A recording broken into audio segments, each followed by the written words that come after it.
In the valley of Nis, the accursed waning moon shines thinly, tearing a path for its light with feeble horns through the lethal foliage of the great upas tree. And within the depths of the valley, where the light reaches not, move forms not meet to be beheld.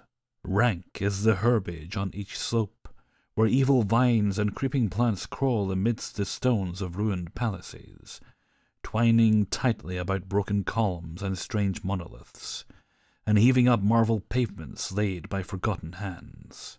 And in trees that grow gigantic in crumbling courtyards leap little apes, while in and out of treasure vaults writhe poisoned serpents and scaly things without a name.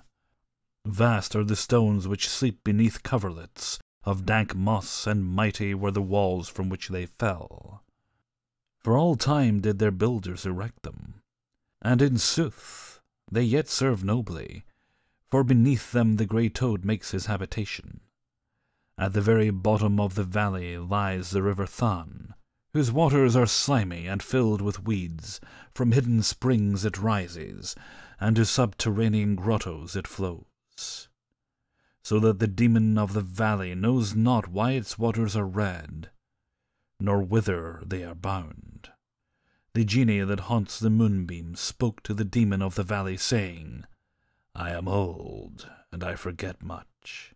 Tell me the deeds and aspect of the name of them who built these things of stone."